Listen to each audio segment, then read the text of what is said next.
De retour dans la partie interview sur la team, on est avec Erwan Lepéchou, 3 fois champion du monde. Bonjour Erwan, merci de nous recevoir. On va commencer très simple. Tu es escrimeur depuis très longtemps, une vingtaine d'années, trentaine d'années. Je ne sais pas quand est-ce que tu as commencé. Ouais, j'ai commencé à 7 ans, j'en ai 34, donc ça fait longtemps. Et comment ça t'est venu alors, cette idée de devenir escrimeur et d'en faire ton métier? Au départ, complètement par hasard. J'ai essayé plein de sports, j'étais pas mal dans tout, mais j'ai accroché dans aucun.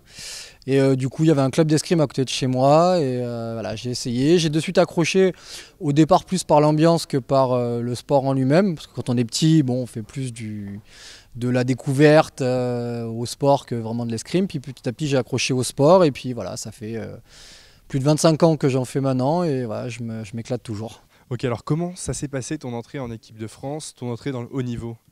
Très, très jeune en fait, dès les années cadet junior, donc ça fait entre 17 et 20 ans.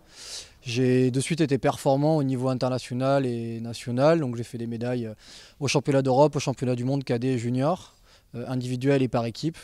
Et donc après, ma progression elle a été plutôt constante, et en fait je suis arrivé en équipe de France dès mes premières années senior, c'est-à-dire que j'ai fait les Jeux, j'ai fait les JO d'Athènes en 2004 alors que j'étais dans ma première année senior. On en reparlera justement des JO juste après.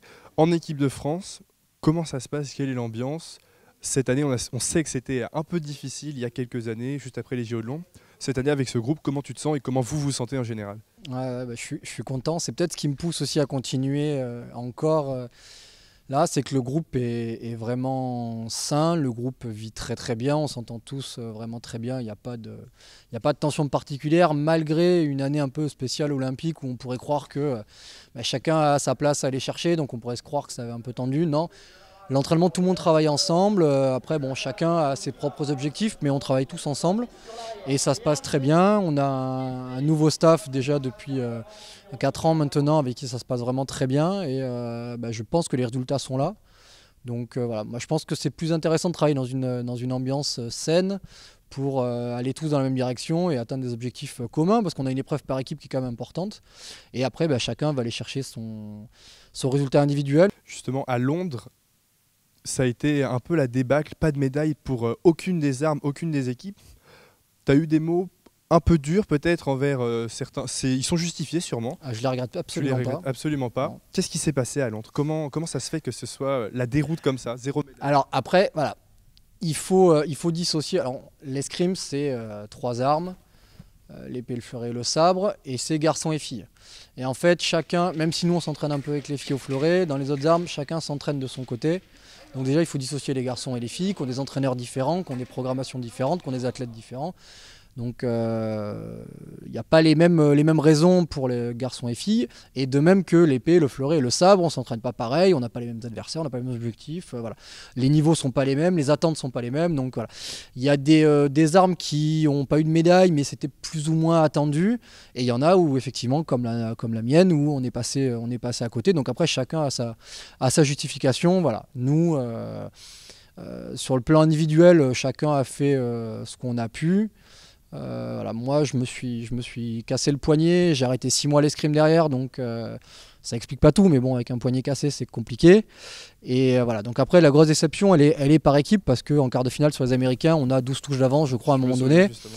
Et voilà, il y a quelqu'un qui s'effondre et qui prend 11 touches en moins de 3 minutes. Ouais. C'est des choses qui peuvent arriver, et ça jamais je ne dirai quoi que ce soit contre mes équipiers. Ça m'est sûrement peut-être arrivé, enfin pas, mais ça m'arrivera peut-être un jour. C'est arrivé à d'autres, ça j'en tiens pas rigueur à qui que ce soit.